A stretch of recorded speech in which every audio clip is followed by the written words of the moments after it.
Bien le bonjour.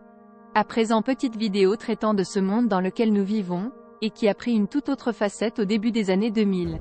En effet, les attaques du 11 septembre 2001 ont représenté un moment décisif dans l'histoire moderne, catalysant une transformation profonde des pratiques de surveillance mondiale. À la suite de la tragédie, les gouvernements du monde entier, et en particulier les États-Unis, ont mis en place des mesures de sécurité strictes, justifiant une surveillance accrue comme essentielle pour lutter contre le terrorisme et protéger les intérêts nationaux. L'œuvre fondatrice de Shoshana Zuboff, L'âge du capitalisme de surveillance, explique comment cet événement tragique a fourni un terreau fertile à la prolifération du capitalisme de surveillance, un système où la marchandisation des données personnelles alimente des niveaux de surveillance sans précédent par des entités publiques et privées.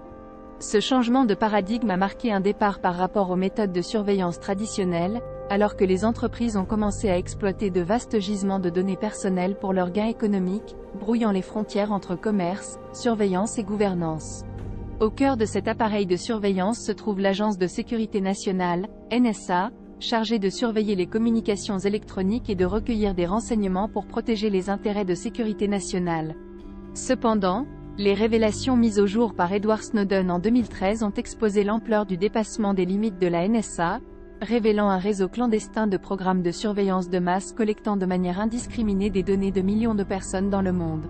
L'acte courageux de dénonciation de Snowden, qui l'a conduit à s'exiler en Russie, a suscité un examen mondial de l'érosion des droits à la vie privée et de l'empiètement de la surveillance étatique sur les libertés civiles. Simultanément, Wikileaks est apparu comme une force perturbatrice dans la lutte contre le secret gouvernemental et la surveillance. Fondé par Julian Assange, Wikileaks s'est fait connaître pour sa publication intrépide de documents classifiés, mettant en lumière des opérations secrètes, des violations des droits humains et des intrigues diplomatiques. De la publication de la vidéo « Collateral Murder », montrant une attaque d'hélicoptère américaine en Irak à la divulgation de câbles diplomatiques exposant des secrets diplomatiques, Wikileaks est devenu un phare de transparence dans une ère d'opacité. Les divulgations faites par Snowden et Wikileaks ont souligné la profonde asymétrie de pouvoir entre les gouvernements et leurs citoyens, révélant les risques inhérents à une surveillance et un secret non contrôlé.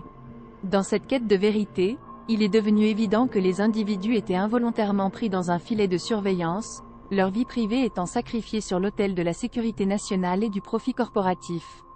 Cependant, au milieu des révélations et des protestations, une conscience naissante a commencé à s'éveiller, une prise de conscience que la sanctuarisation de la vie privée et de l'autonomie individuelle doit être défendue avec force contre les empiètements du capitalisme de surveillance et de la surveillance d'État. Les mouvements populaires prônant les droits numériques et les protections de la vie privée ont pris de l'ampleur, remettant en question le statu quo et exigeant une plus grande transparence et responsabilité de la part des gouvernements et des géants de la technologie. Alors que nous naviguons dans les complexités d'un monde de plus en plus numérisé, la lutte pour la vie privée et la transparence se poursuit. Il nous incombe de rester vigilants, de tenir le pouvoir pour responsable et de protéger nos droits fondamentaux face à une surveillance omniprésente.